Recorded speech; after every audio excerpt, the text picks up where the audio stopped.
Estamos de volta com o encontro online da Beth Educar. E se você perdeu alguma coisa até aqui, alguma palestra, saiba que todas as palestras estão disponíveis lá no YouTube e no Facebook da Beth, ok? Os logins estão aqui embaixo na tela.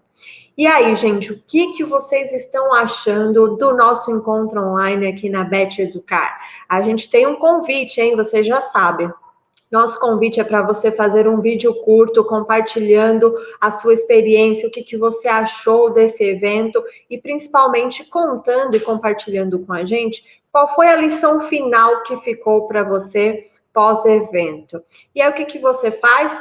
Posta esse vídeo, publica esse vídeo nos seus stories do Instagram, marcando o perfil da Beth Educar, lá no @_BethEducar, com a hashtag BethEncontroOnline. Você também pode nos enviar pelo WhatsApp através do número 11 3004 7784.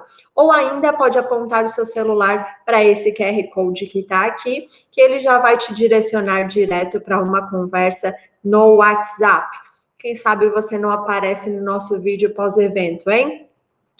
E bom, para finalizarmos o nosso terceiro e último dia de encontro, teremos a palestra OEI, como as escolas poderão ser afetadas pela crise provocada pelo novo coronavírus, relatório analítico em 23 países.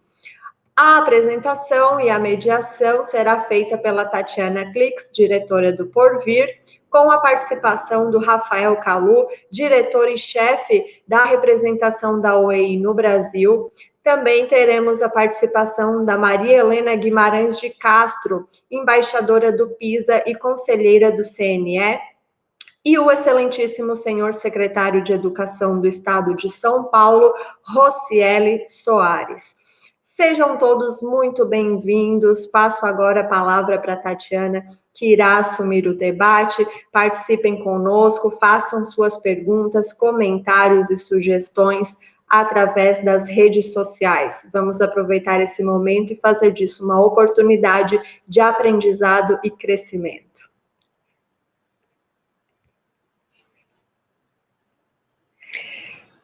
Boa noite, Emily. Boa noite a todos que estão nos acompanhando. Boa noite, Rafael. Boa noite, Maria Helena.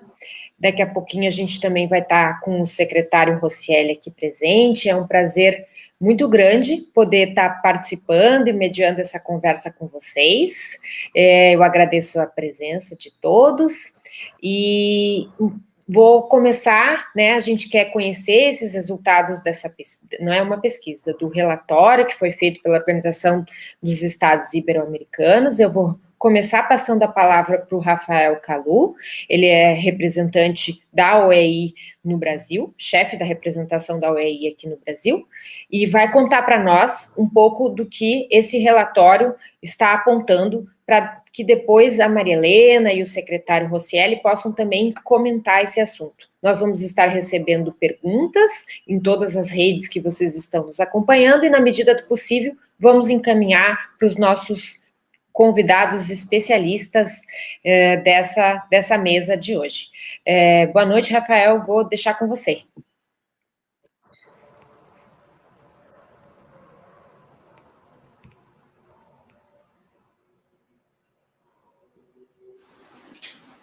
Acho que a gente não está te ouvindo, Rafael. Será que o microfone tá no mudo?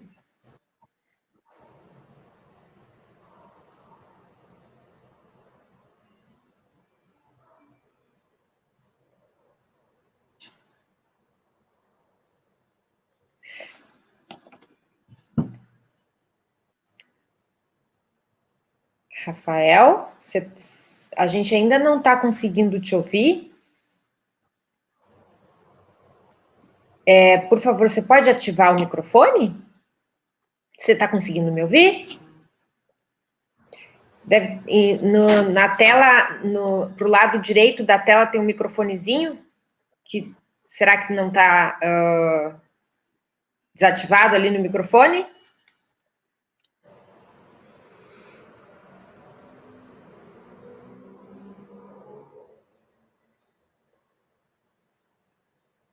Agora desativou a câmera. Agora a gente consegue te ouvir, mas não consegue te ver. Não, você pode. Agora você está aparecendo. Você pode falar para a gente ver se a gente se ouve? Claro, vocês conseguem me ouvir? Agora sim. Sim. Agora está ótimo. Agora sim. Perfeito. Então, pessoal, na verdade eu queria agradecer pelo convite. Queria agradecer a Tatiana e também a professora Maria Helena Guimarães Castro aqui também pela presença, e em breve o secretário Rossielli, que deve também nos acompanhar.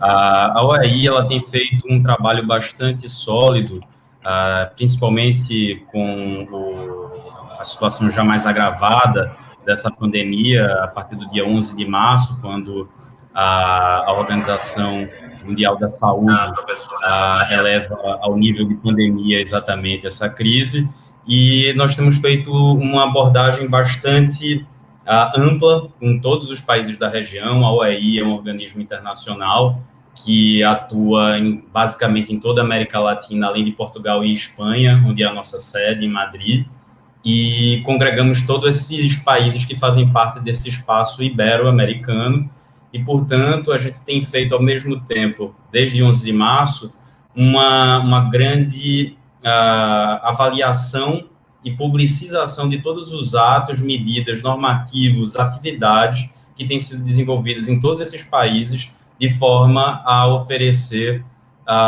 um bom panorama de tudo que tem sido realizado. Aquilo que funciona em alguns países pode também servir de orientação para outros que procuram alternativas diante desse contexto. Então, nosso objetivo principal é dar esse panorama, trazendo para os países também a possibilidade de trocar experiências e tentar construir um ambiente positivo e proativo no meio dessa crise que não temos, nessas últimas décadas, nenhum precedente que seja passível de comparação. Isso oferece para a gente também um grande panorama e um bom diagnóstico da gravidade também dessa situação. Um exemplo claro que a gente pode trazer, além daqueles que nós já conhecemos sobre o Brasil, é, por exemplo, a Argentina, que tem um impacto de 14 milhões de estudantes, na Colômbia, em que 12 milhões de estudantes deixam também de poder frequentar as escolas, o Brasil, que tem uma rede gigante, com mais de 40 milhões de alunos, e que também sofre os efeitos dessa crise, e os relatórios são atualizados diariamente. Eu convido todos a visitarem o site da OEI, que é oei.org.br. Por meio do nosso portal, nós temos feito esse esforço de concatenar todas essas informações, tornando isso também simples e objetivo, para que todos consigam também ter uma clareza sobre o que tem sido feito para combater os efeitos dessa crise sobre as redes de educação. Sobre a rede de educação. Está vazando um pouco. E, ao mesmo tempo, também trazendo um relatório primeiramente, sobre a importância de flexibilizar e de trabalhar o afastamento social no âmbito da educação. Esse é o nosso primeiro objeto de análise, para o qual nós chamamos a atenção um estudo realizado tendo como unidade de análise o estado de Alberta, no Canadá, e, ao mesmo tempo, utilizando o caso em 2009, que era da gripe que estava se alastrando pelo mundo, o efeito do fechamento das escolas e da redução do convívio social reduziu em 50% a taxa de contágio. Então, primeiramente, tendo a clareza de que é importante, de que é relevante o isolamento e o afastamento social, mesmo com as repercussões que isso gera sobre a educação, e, ao mesmo tempo, fazendo uma análise e procurando trazer alternativas, tendo aí esse ponto de partida de que é necessário o distanciamento social apesar dos efeitos sobre todas as áreas, inclusive sobre a educação, como na área da educação nós podemos atuar de forma a tentar amenizar os efeitos dessa crise dentro da área educacional. Dentro da educação, e aí eu acho que a professora Maria Helena e o secretário Rossielli vão poder trazer exemplos e abordagens muito ilustrativas sobre isso. A gente tem um efeito sobre a aprendizagem, um estudo trabalhado na Argentina durante um período de greve que houve sobre o efeito do rendimento, ou seja, procurando analisar, tomando essa oportunidade para poder analisar o efeito da redução da jornada e do distanciamento da sala de aula, o efeito que isso tem sobre o rendimento e a aprendizagem. Isso mostra que é um efeito significativo, em mais de 5%, naturalmente isso é uma média, então a gente está incorporando aí desvios muito mais acentuados.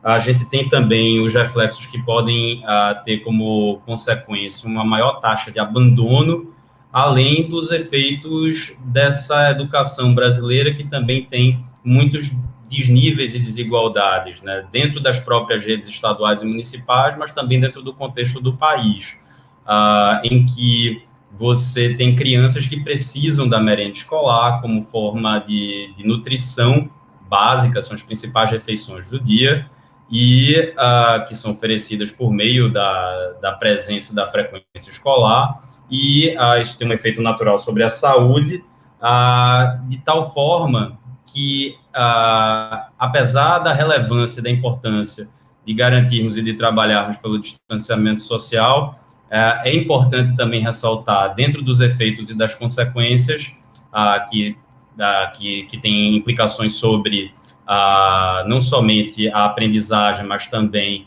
a própria taxa de abandono, sobre a própria saúde, dentro dos contextos familiares, que às vezes não são os mais estruturados. Então, o aumento do tempo do confinamento em casa gera também consequências indesejadas nesse sentido. Como é que a gente pode, então, trabalhar alternativas? Que alternativas são essas? Quais são os desafios colocados diante dessas alternativas que são necessárias para garantir, de forma equânime, garantindo equidade dentro dos sistemas de ensino e, ao mesmo tempo, garantindo aos estudantes o seu direito à educação? Eu acho que esses são os desafios postos. A UEI tenta contribuir para esse debate por meio dos relatórios sucessivos que são publicados, por meio dos seus aplicativos, vídeos, cursos que são também agora disponibilizados para o acesso de todos, e eu acredito que esse momento hoje vai ser muito interessante para que a gente possa discutir como uma rede como São Paulo, que congrega 4 milhões de estudantes, mais de 250 mil professores, como ela tem atuado no sentido de tentar dirimir os efeitos que nós já mencionamos antes, e, ao mesmo tempo, uma contribuição muito importante da professora Maria Helena, que tem aí uma vasta experiência como presidente do INEP, como vice-ministra da Educação, e como professora, sobretudo, e hoje também conselheira do Conselho Nacional de Educação, da Câmara Básica, em que ela consegue também alertar não somente para os efeitos das redes estaduais, mas também para o contexto nacional, em que nós temos um volume expressivo de estudantes vinculados às redes municipais, que são os entes mais vulneráveis dentro do nosso pacto federativo, e também áreas muito delicadas, em que a gente ainda não tem uma clara resposta sobre como atuar dentro desse período, que é, por exemplo, o caso da primeira infância. Tendo feito essas palavras muito resumidas sobre o que a UEI tem feito e sobre a relevância desse debate hoje, eu volto a passar a palavra para você, Tatiana.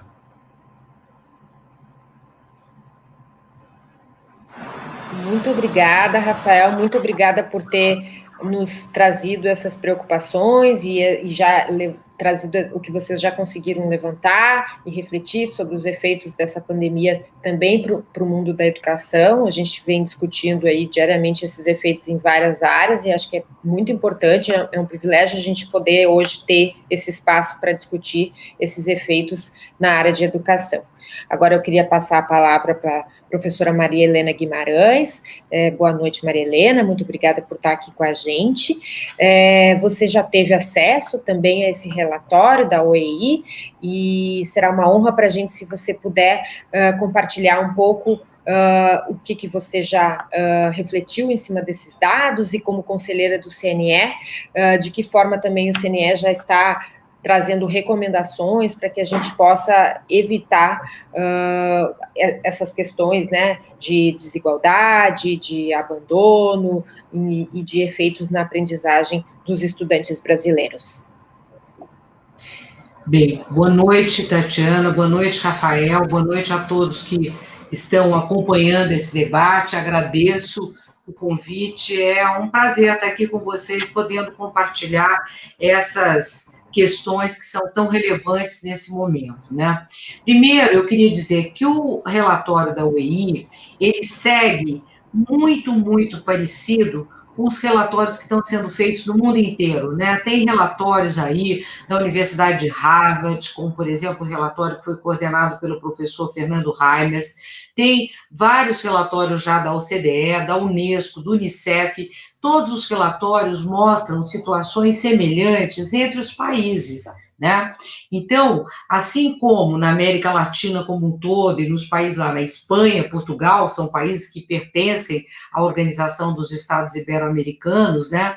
Todos são países que estão sofrendo o problema do fechamento das escolas e de como lidar com uma situação totalmente imprevista, como fazer para mitigar os efeitos difíceis de uma pandemia como essa, como fazer para oferecer aos alunos que estão em situações muito diferentes. Aqui no Brasil, por exemplo, nós temos alguns alunos que têm acesso à internet, que têm computador em casa, que têm telefone celular de alta velocidade, com um bom aparelho para poder acessar tudo que está sendo oferecido, né, para os alunos poderem acompanhar os estudos. Ao mesmo tempo, nós temos alunos que não têm computador, que não têm acesso à internet, que não têm um celular que os permita baixar conteúdos e tudo mais. Isso também acontece em países como os Estados Unidos. Eu tenho lido muito sobre o que está acontecendo nos diferentes estados norte-americanos, no México também, né?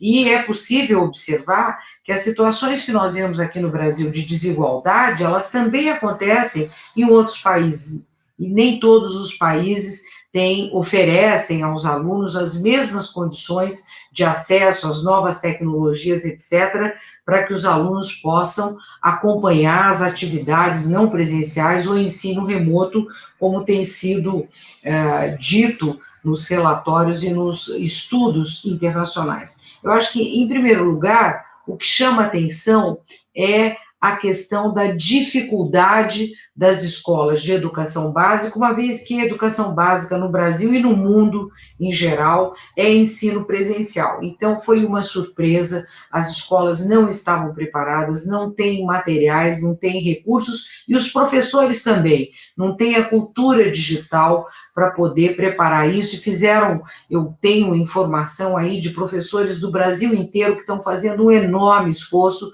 para poder preparar esses materiais em tempo recorde. Ao mesmo tempo, nós vemos que tem parcerias muito importantes, né? Muitos estados brasileiros, São Paulo é um estado que tem feito parcerias muito fundamentais com o setor privado, não governamental, com empresas, né, com os municípios, né? Então, há muitas parcerias importantes. Tem municípios aqui no estado de São Paulo que estão seguindo exatamente aquilo que o Estado está oferecendo. Isso também ocorre em outros estados aqui do Brasil, né? Então, o problema das parcerias, quer dizer, que é um aspecto importante, está ajudando muito as redes a multiplicarem as atividades não presenciais. Então, além das atividades que exigem internet, acesso ao Wi-Fi e tudo mais, tem muitas atividades que estão sendo divulgadas pela televisão, até rádios comunitárias, tem vários municípios aí muito distantes dos grandes centros, que estão se valendo de rádios comunitárias para poder passar informação para os pais, guias de orientação para as famílias, tudo mais, né? Um outro ponto que é muito relevante é a dificuldade das escolas em poder monitorar o que os alunos estão fazendo nesse período de isolamento. Então, ao mesmo tempo que nós sabemos que há um esforço para os materiais chegarem até os alunos, para manter o vínculo com as famílias, manter o vínculo com os estudantes, nós sabemos que é difícil avaliar o aprendizado, né? Então, essa avaliação do aprendizado nesse período de isolamento, ele, obviamente, deverá ser feito no retorno às aulas presenciais por meio de instrumentos que possam, de fato, avaliar o que os alunos aprenderam, o que não aprenderam e como as escolas deverão fazer para desenvolver um plano de recuperação da aprendizagem para garantir que todos os alunos tenham as suas aprendizagens asseguradas, mesmo com essa situação tão difícil que nós todos estamos vivendo, né? Uma outra questão importante são aspectos socioemocionais, porque os alunos que estão nas suas casas, alunos com alta vulnerabilidade, por exemplo, eles podem estar sofrendo situações muito complicadas, as famílias podem estar perdendo renda, né? Muitas vezes esses alunos estão vivendo situações que os obrigam, por exemplo, a abandonar as aulas, né? Então, nesse sentido, um aspecto muito importante é fazer com que esses alunos não abandonem. É fundamental que as escolas desenvolvam estratégias de busca ativa, que as redes de ensino procurem ver quais os alunos mais velhos, sobretudo alunos do 8º, 9º ano do ensino médio, o que fazer para que esses alunos não abandonem, não desistam, né? Esse é um ponto importante a ser feito agora e que está acontecendo também em outros países, né? Eu já li aí num relatório que nos Estados Unidos a grande preocupação é com o abandono escolar, sobretudo dos jovens de alta vulnerabilidade que estão no final que estão no ensino médio, né? Um ponto que me parece fundamental para nós enfrentarmos daqui para frente a volta às aulas é o planejamento. Como é que essas escolas vão planejar a volta às aulas, né? O planejamento deve ser muito cuidadoso, envolve tanto aspectos sanitários, segurança sanitária, medidas de distanciamento dentro das escolas, diminuição do número de alunos em sala de aula, a avaliação diagnóstica, a recuperação da aprendizagem, mas também envolve aspectos como o cuidado socioemocional com os alunos, com os professores, com as famílias, né?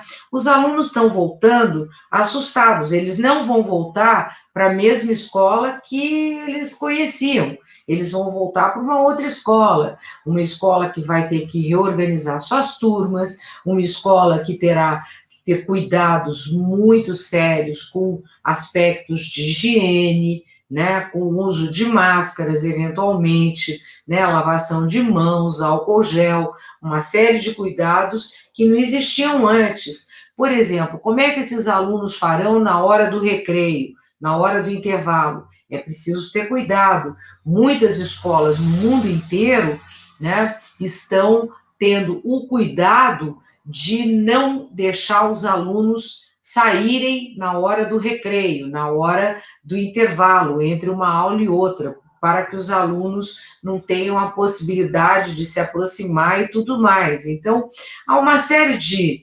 questões que as escolas deverão agora planejar cuidadosamente. E eu chamo a atenção, sobretudo, para o tema do currículo e da avaliação.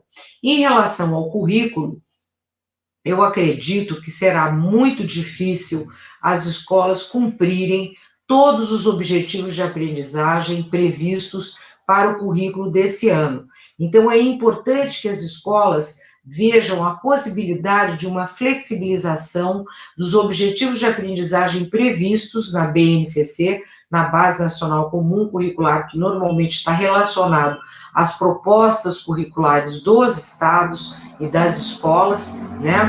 E que as escolas, a partir daí, verifiquem quais são os conteúdos, os objetivos de aprendizagem mais importantes para serem cumpridos até o final do ano letivo de 2020. Um outro ponto importante é ver qual a possibilidade das escolas estenderem o ano de tal forma que esse segundo semestre de 2020 ele prossiga até o final do ano, a véspera de Natal, inclusive com a possibilidade das escolas recomeçarem em janeiro de 2021, por exemplo, recuperando alguns dos conteúdos e objetivos de aprendizagem que não foram cumpridos no ano anterior, no calendário de 2020. Isso é possível, a LDB prevê um contínuo entre um calendário escolar e outro, assim como a Base Nacional Comum Curricular. Por fim, eu chamo a atenção para o tema da avaliação. As escolas precisam evitar o aumento da reprovação. Nós sabemos que as taxas de reprovação no Brasil e de abandono são muito elevadas. E nós não podemos culpar nem os alunos, nem os professores, nem ninguém por essa situação de pandemia que nós estamos vivendo. Não é justo reprovar alunos avaliando conteúdos que, porventura, os alunos não tenham tido condições de aprender.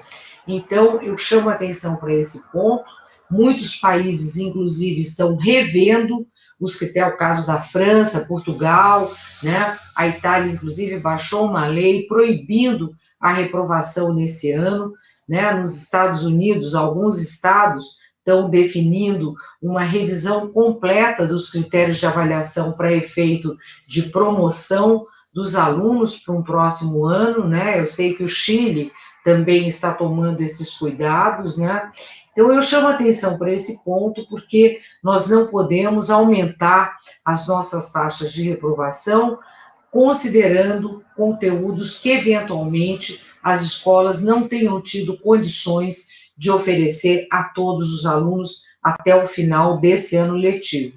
Então, eu concluo dizendo para as escolas, para os professores, que o grande aprendizado dessa crise é que está sendo criada uma nova cultura digital, né? Ficou muito claro que as nossas escolas não estavam preparadas, né, para isso, não tinham infraestrutura adequada, todas as escolas tiveram que correr atrás do prejuízo. Não foi um fenômeno só brasileiro, é mais complexo, é um fenômeno mundial, mas além da questão da infraestrutura das escolas, nós precisamos criar agora estratégias de formação continuada dos nossos professores para que eles tenham mais, digamos assim, familiaridade com a nova cultura digital e para que eles comecem a trabalhar cada vez mais com as novas tecnologias que são complementares às aulas presenciais. Elas não substituem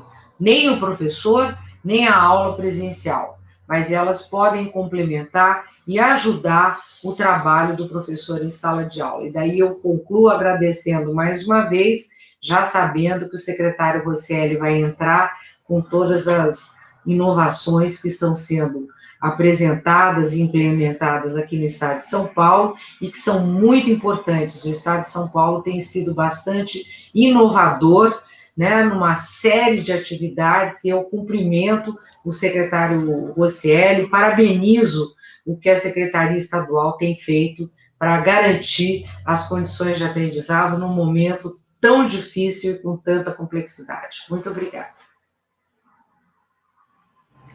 Muito obrigada, Maria Helena, foi ótima, eu acho que em pouco tempo você conseguiu resumir bastante os desafios que essa pandemia está trazendo para a educação e já algumas sugestões de pontos que devem ser pontos de atenção para o retorno, tanto para esse período de quarentena, de isolamento social, como para o período de retorno.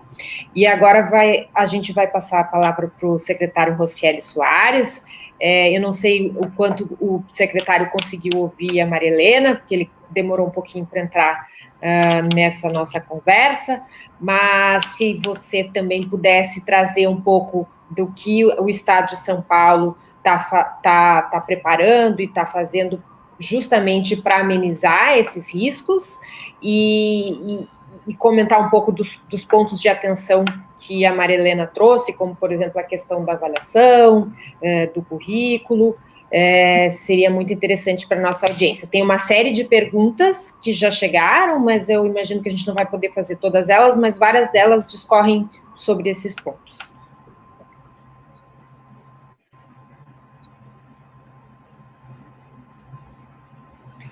Legal. Estão me ouvindo bem? Sim, estamos ouvindo bem. Legal, estou tentando me arrumar aqui, porque... Desculpa, consegue ver meus slides aí?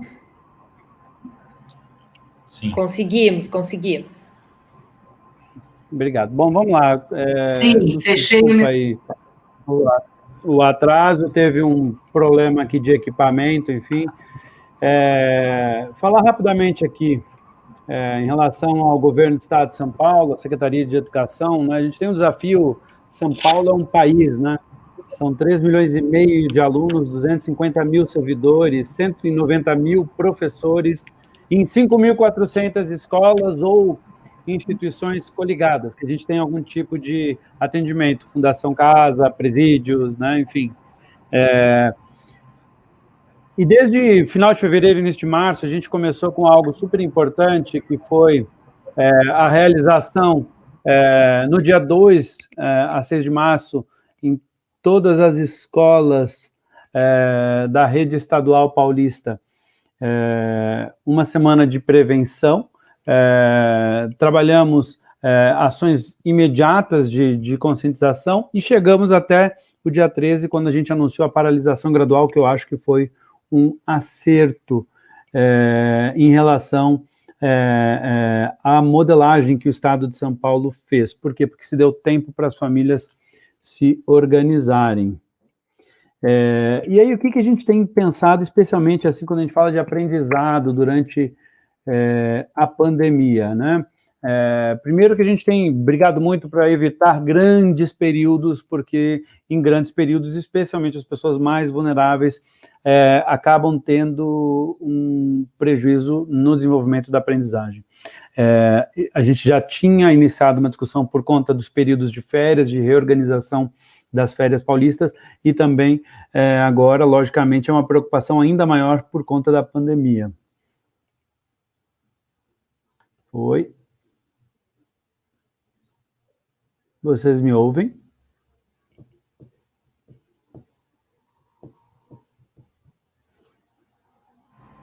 A gente está ouvindo, secretário. Obrigado. Desculpa, porque eu fiquei sem retorno, eu já não sabia se eu estava transmitindo ou não aqui. Eu peço desculpas. Então, como eu estava falando aqui, deixa eu ver como é que eu volto aqui. A gente conseguiu, com a... agora não. Você quer mostrar sua tela de novo? Você quer e não estou mostrar conseguindo sua tela? voltar para ela. Exatamente.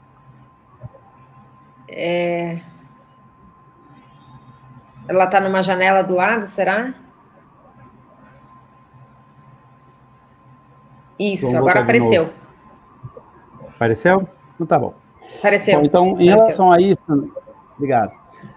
Em relação, então, ao planejamento das atividades, a gente teve,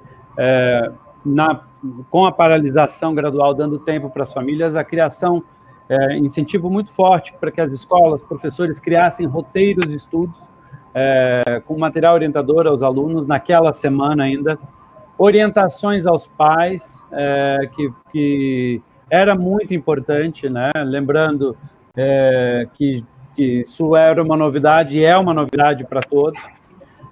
Fizemos um auxílio, material auxiliar para os professores da rede para que auxiliassem no desenho das estratégias. E já de imediato criamos um chamamento público para plataformas educativas, para doações, licenciamento temporário, e ainda estamos trabalhando com essa modelagem, porque assim a gente dá uma resposta mais rápida. E aí eu vou falar muito rapidamente de 3 pilares: a educação mediada por tecnologia, o que a gente está fazendo com a merenda, e essas 2 coisas têm muitas práticas aí acontecendo no Brasil, em muitos estados, não é só São Paulo. Estou trazendo a nossa proposta, o que a gente está trabalhando, e vou falar um pouco da preparação da retomada das atividades, né?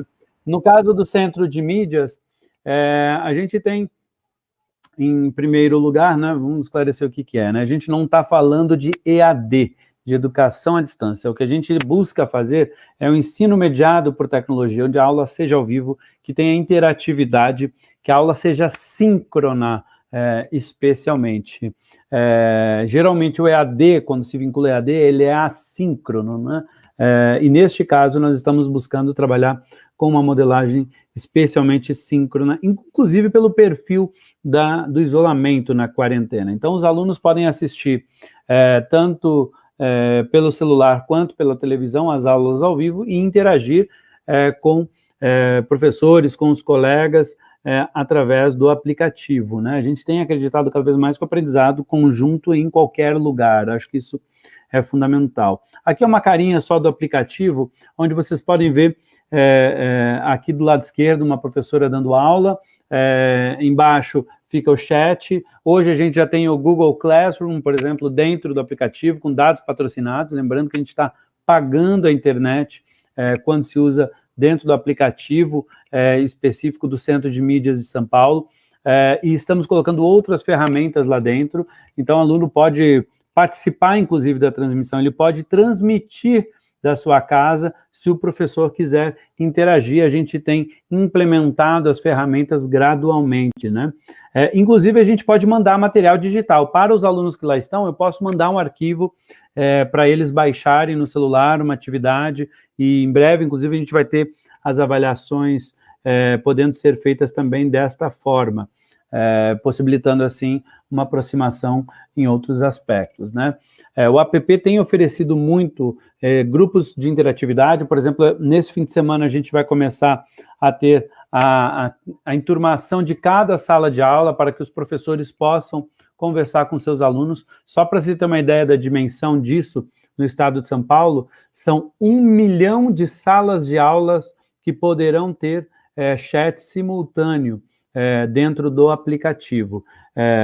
E aí, possibilitar a troca de experiências, de ajudas dentro da sua sala de aula e assistindo a aula, logicamente, que é transmitida, né? Uma coisa importante que a gente trabalhou, separamos, Maria Helena, tem um canal de televisão que está trabalhando e um aplicativo para os anos iniciais de educação infantil e outro aplicativo para o sexto ao nono e ensino médio, com até 10 horas de aula ao vivo diariamente em cada um dos aplicativos, né? Para vocês terem uma ideia, a gente está produzindo com formação, com outras coisas, em torno de 28, 29 horas por dia de atividades ao vivo, né, diariamente. Então, nos anos, a TV Educação, por exemplo, está na TV Cultura no 2.13 e ela está mais focada no sexto ao nono e no ensino médio. E a TV Univesp, que nos cedeu o sinal, aqui na capital de São Paulo, no 2.2. É sempre do lado da TV Cultura. Tem outros estados que estão trabalhando com metodologia semelhante, não necessariamente com o aplicativo, mas com a televisão, né? Isso é um legado, inclusive, que vai ficar. A TV Educação, que é o canal 2.13, ele é definitivo para a educação aqui no estado de São Paulo, e, logicamente, pós-pandemia, ele já servirá a outros propósitos aqui também de complementação para os nossos estudantes. Isso é muito importante, depois eu falo sobre isso, sobre o pós.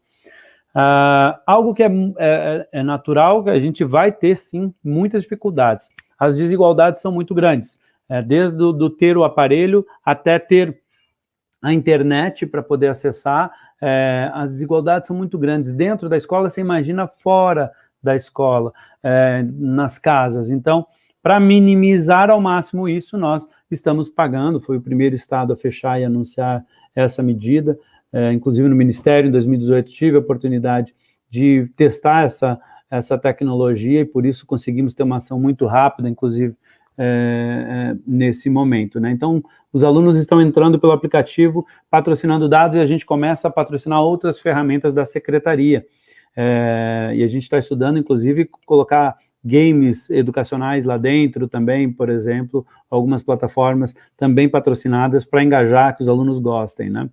Então, mesmo um aluno que tem um pré-pago sem crédito, ele pode acessar. Logicamente que o primeiro acesso eu não consigo patrocinar, porque ele é dentro da loja ou da Google Play ou da Apple, e aí eu não consigo patrocinar lá dentro. Então, este é um desafio, porque tem que baixar a primeira vez o aplicativo. Depois de baixado, fez o login, logou, já com o suporte da internet paga pelo governo.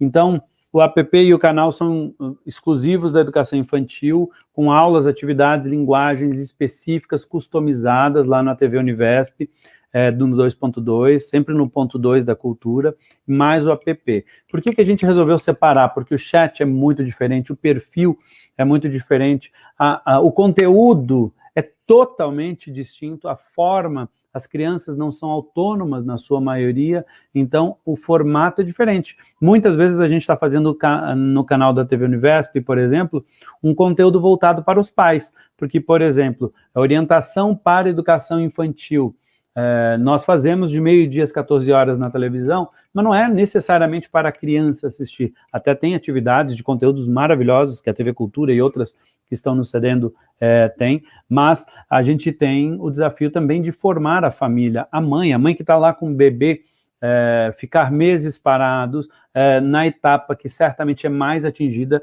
e é mais impossível fazer algum processo de educação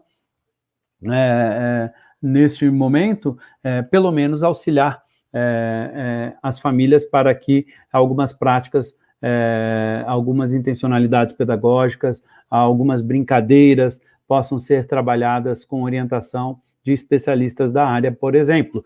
Logicamente, também na alfabetização o desafio é imenso, né? Mas o que nós imaginamos é que nós estamos preparando para que o processo de alfabetização realmente se dê no retorno, né? Mas dá para fazer uma preparação a melhor possível, né? Eu vou falar também sobre outra prática que a gente fez aí, né? Então, o Centro de Mídias acabou sendo, aqui são fotos de 2 dos estúdios. Maria Helena, que conhece bem a EFAP, Maria Helena, os 2 auditórios da EFAP se transformaram em estúdio, e mais um estúdio que é fixo lá, o da direita aí que vocês estão vendo, lá na TV Cultura, na parceria com a TV Educação, e todos sempre trazendo aí uma aula à esquerda aí da Débora Garofalo, que já esteve participando aqui na BET, Marcelo Suabe, que é um professor nosso de Santos, que tem uma bela experiência também lá no Centro Nacional de Mídias e também trouxe para cá, para São Paulo. Então, são experiências bem interessantes e uma estrutura bacana. Uma questão aqui em relação só a materiais, a gente também tem materiais impressos, a gente está entregando, já entregou a maioria já, via escolas, inclusive para o 1º ao 5º ano a gente entregou um livro, um gibi, um caderno de orientações do Centro de Mídias para cada família, um caderno de orientação de estudos geral às famílias, né? Lembrando que o pai, a mãe está em casa com a criança, e nós temos que tentar encontrar formas diferenciadas de ajudá-los nesse momento, né? E eu acho que ter também materiais impressos foram importantes, mais os cadernos de português, de matemática que a gente está enviando, o material do Ler e Escrever, do EMAI, do São Paulo Faz Escola, que são os materiais que já eram programados, continuaram a ser entregues agora aos nossos estudantes. Por exemplo, todo o material do 2º bimestre foi entregue nas escolas e também continuará. Um outro pilar importante, só como exemplo, que eu acho que a pandemia trouxe, foi a questão da merenda, né? Transferência direta para as famílias mais vulneráveis. São Paulo fez através de um aplicativo chamado PicPay. A gente olhou muito para o público-alvo, as crianças, jovens que estão na extrema pobreza no Cade Único, beneficiários do Bolsa Família, mas também aqueles que estão na extrema pobreza e que não são beneficiários, porventura, do Bolsa Família, ou seja, estamos atendendo mais do que o Bolsa Família neste recorte que nós estamos fazendo, com 740 mil pessoas sendo atendidas, com R$55 por mês, 40 milhões por mês, que é o investimento do governo de São Paulo. E numa iniciativa muito interessante, a iniciativa privada, através da Comunitas, que é uma ONG que tem nos ajudado a primeiro encontrar modelos, né, de gestão inovador, eles têm colocado mais R$55, além dos R$55 que a gente coloca, para aqueles alunos que estão no programa, mas não têm o Bolsa Família, estão na extrema pobreza e não têm o Bolsa Família, são mais R$55, mais R$6 milhões de investimento por mês, e este totalmente da iniciativa privada. Aqui a gente utilizou como aplicativo algo inovador também o PicPay. Nós temos um número bastante alto já de benefícios pagos. Isso aqui é uma modelagem simples de utilização. Foram já disponíveis a mais de 547 mil famílias beneficiárias com recursos depositados na medida em que eles vão criando a conta com toda a segurança, né? São mais de 93 milhões já investidos e a gente deve investir mais aí ainda nos próximos meses. Aqui é só apenas uma conversa do lado esquerdo que vocês veem que a mãe de 2 alunas recebeu da secretaria R$110, e do lado direito ela recebe um depósito também da Comunitas, ficando com R$220, e ela agradece no lado direito, aqui é uma conversando com a diretora da escola, falando da importância que o marido não ia ter salário naquele mês, por exemplo. Então a importância de medidas como essa, especialmente para os que mais precisam, e acho que esse é um tema importante, né, em relação à merenda em tempos de pandemia, em tempos do que a gente está passando, né. E, lógico, concluo falando um pouco sobre a retomada, né? Eu acho que a retomada das atividades, nós temos alguns pilares fundamentais, né? Primeiro, que a gente está num ano absolutamente de exceção. Qualquer coisa planejada para este ano, inclusive para os próximos, será afetado pela pandemia. É impossível não olhar para o que vem pela frente sem considerar que teremos que nos replanejar, nos reinventar. E aí não temos como falar de não fazer o maior programa de busca ativas da história, né? Eu acho que o desemprego, o abalo social que o nosso país está sofrendo nesse momento, certamente será uma tentação para que muitos jovens abandonem a escola a pedido da família. Então, nesse momento, mais do que nunca, acho que é importante que a gente volte a ter um olhar de busca efetiva, garantir o máximo que os nossos alunos mantenham o vínculo escolar. Segundo ponto, identificar a defasagem, né? E mesmo aquele aluno que não pôde fazer nenhuma distância, isso é muito importante. Mas, secretário, tem gente que não consegue utilizar a tecnologia porque não tem internet, não tem equipamento, não tem a televisão em casa. Ok, mesmo para este, não é culpa do jovem, não é culpa do professor, não é culpa do Estado, é uma situação totalmente diferente por conta da pandemia. Não dá para a gente permitir que este estudante vá ficando para trás. Então, nós temos que nos adaptar, temos que identificar as a certeza que teremos defasagem na aprendizagem, com avaliações diagnósticas e um acompanhamento para atender à necessidade específica de cada estudante e com um amplo programa de recuperação, ou seja, atividades especiais de reforço precisam ser realizadas, tentando customizar ao máximo aos nossos estudantes, inclusive como a tecnologia pode usar. Não só a tecnologia, né, porque eu acho que mais do que nunca vai ser importante a presença, e quando a gente fala da tecnologia, a gente não permite que as pessoas venham e digam assim, não, mas então vai substituir o professor. Não, não vai substituir o professor.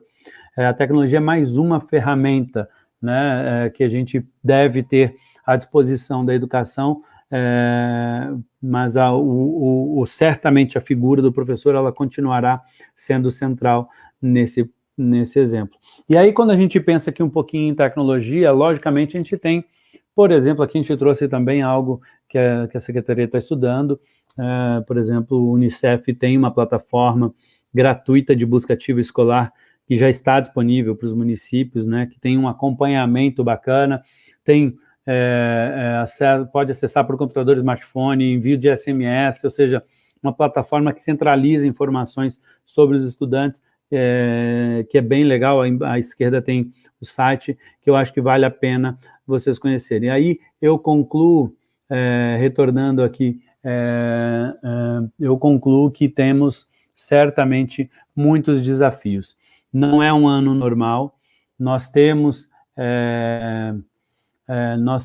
que certamente encontrar um modelo diferente, temos que olhar para o estudante que mais precisa, temos que entender quais são as necessidades de cada um desses estudantes nesse momento e ter a compreensão de que não dá para imaginar que, por exemplo, o nosso professor não é essencial. Mais do que nunca, as pessoas são essenciais para todo mundo sofrendo nessa pandemia. Eu encerro agora para termos ainda algumas perguntas.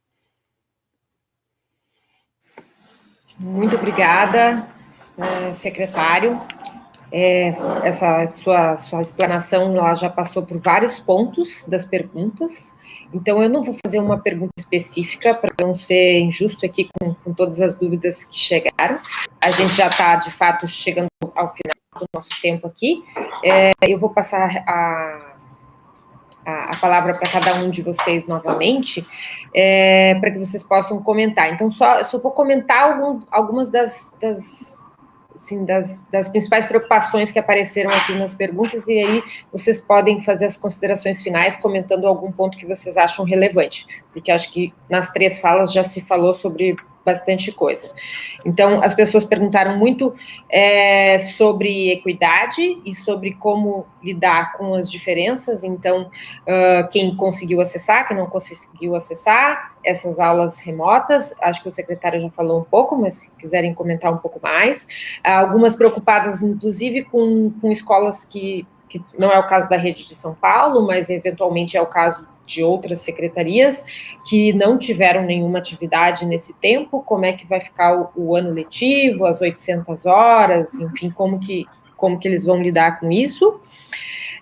O ensino infantil também é uma preocupação, tanto em relação às horas, como recuperar as horas, como organizar essa volta e como recuperar os aprendizados que deixaram de acontecer, uma vez que no ensino infantil é mais difícil, né, de fazer a aprendizagem remota. E a questão da avaliação também, que acho que a Maria Helena também já comentou bastante, mas também foi um ponto de atenção.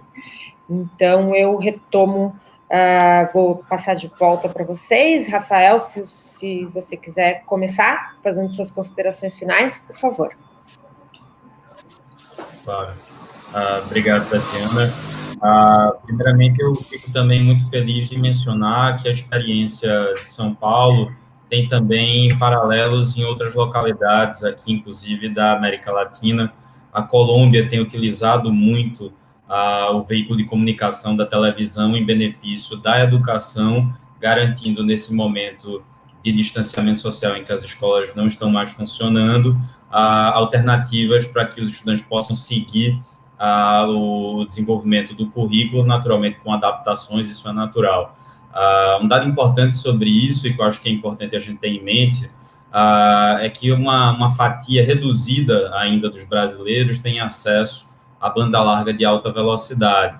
E quando você coloca isso numa rede nacional que é extremamente heterogênea, com estados que têm disparidades de renda e de uma série de outros indicadores, inclusive o acesso à tecnologia, aparelhos como computadores, entre outros, a gente coloca também aí uma outra questão que é importante, porque a televisão é de um acesso muito amplo no país. Então, uma média nacional, mais de 90%, pegando pelo SAEB de 2017, dos jovens têm acesso à televisão em suas respectivas casas. Um percentual um pouco mais reduzido, em torno de 60%, tem acesso à rádio, e um muito pequeno, considerando os demais, e aproximadamente 30% tem acesso à internet. Então, a gente poder ofertar internet patrocinada, que eu acho que é uma iniciativa muito importante, e, ao mesmo tempo, aproveitar o instrumento da televisão, que tem uma disseminação tão grande nas redes de ensino, é também, mais uma vez, uma oportunidade.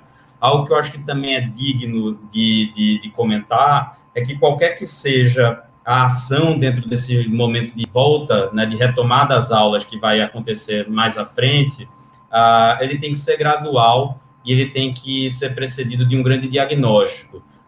Isso tem a ver também com alterações dentro dos objetivos dos currículos, que eu acho que cada uma dessas redes de ensino terá que considerar, e tentar, ao mesmo tempo, estruturar iniciativas que visem combater os efeitos nocivos que a gente já sabe que virão, como, por exemplo, a questão da defasagem, do abandono, com iniciativas que podem ser conduzidas por busca ativa, além de programas que podem também trabalhar a correção do fluxo escolar nesse momento de volta às aulas.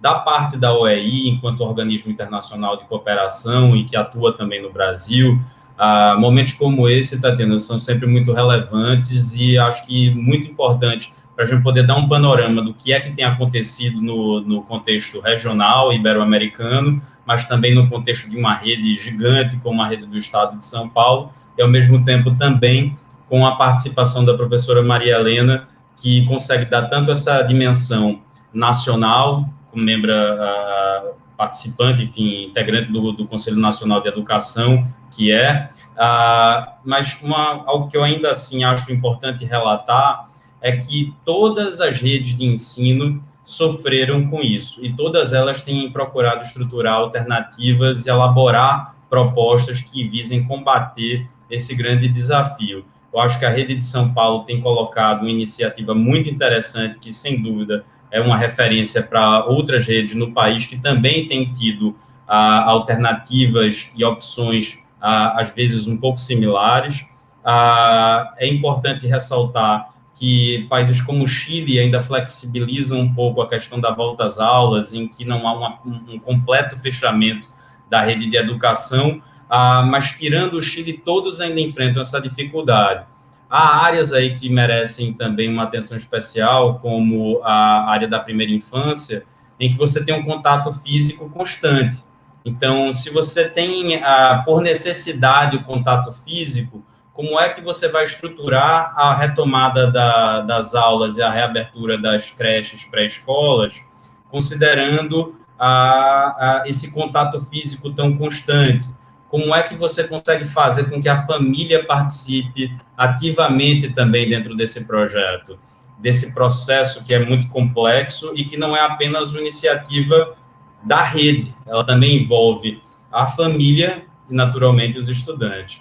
Então, acho que esses efeitos são graves. Eu entendo que a gente tem encontrado alternativas importantes, que qualquer mudança dentro desse panorama, tendo em vista a superação dessa crise, deve ter como atividades questões graduais, ou seja, nenhuma grande mudança brusca. Acho que, inclusive, até o que se passou, inclusive, no estado de São Paulo, em que você teve também gradualmente o fechamento das escolas, também a retomada deve seguir o mesmo princípio, e um grande diagnóstico deve ser feito para que a gente possa ter uma clareza dos resultados dessa crise dentro dos sistemas educacionais, para que a gente possa, a partir daí, estruturar as alternativas e conduzir esse momento de reabertura que todos esperam que seja o mais breve possível, naturalmente pesando sempre pela saúde dos profissionais da educação, dos estudantes e da família.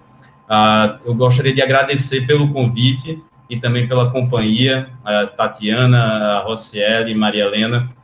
Sempre muito bom estar com boas companhias e principalmente tratando de uma questão tão relevante e nesse momento tão delicado. Eu agradeço mais uma vez pelo convite e pela participação. Muito obrigada, Rafael. Agora eu vou passar a palavra para a professora Maria Helena. Por favor, Maria Helena. Bem, Tatiana, eu vou procurar ser breve. Eu sei que o tempo já está estourando aí, pelo que estão me mandando aqui de mensagem.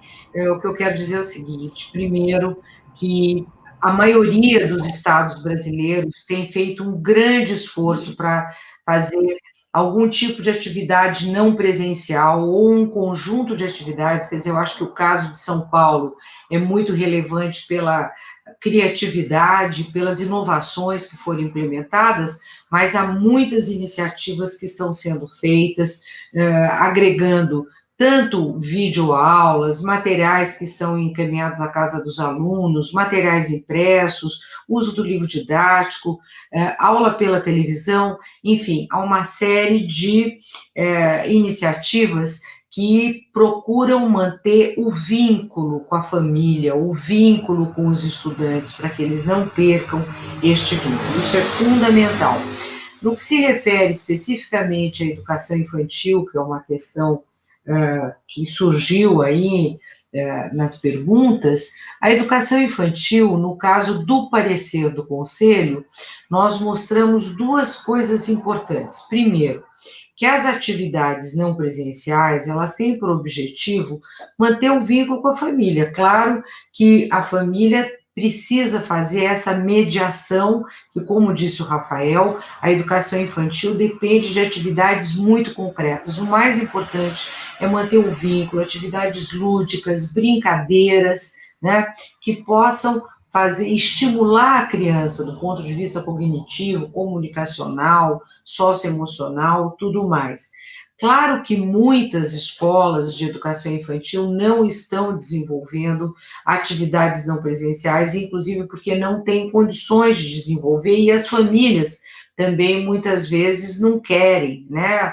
Lá no Conselho Nacional temos recebido muitos relatos sobre a educação infantil.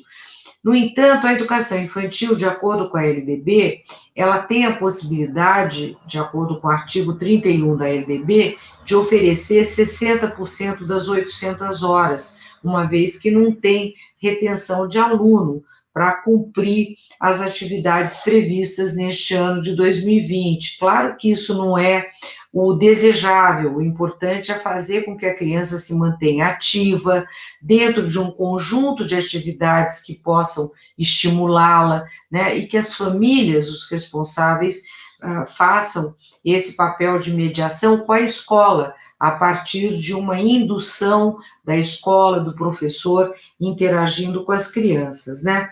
Por fim, eu gostaria de falar um pouquinho sobre as 800 horas, né? Essa é uma pergunta que aparece o tempo todo. Como vai dar para cumprir as 800 horas? Bem, as escolas poderão computar nos seus calendários as atividades que foram desenvolvidas nesse período de isolamento, né? Desde que as escolas mantenham registros bem organizados e, principalmente, que façam uma boa avaliação do aluno quando as aulas presenciais retornarem, para identificar quais as dificuldades, o que eles aprenderam, o que não aprenderam, quais as dificuldades, o que precisa ser recuperado. Eu lembro o seguinte, que toda escola, ao final de um bimestre ou trimestre, avalia o aluno. E nessa avaliação nós identificamos, tem alunos que mesmo com aula presencial regular, sem pandemia, sem coisa nenhuma, o aluno aprendeu e foi muito bem. E tem outros alunos que não aprenderam, e esses alunos precisam de recuperação.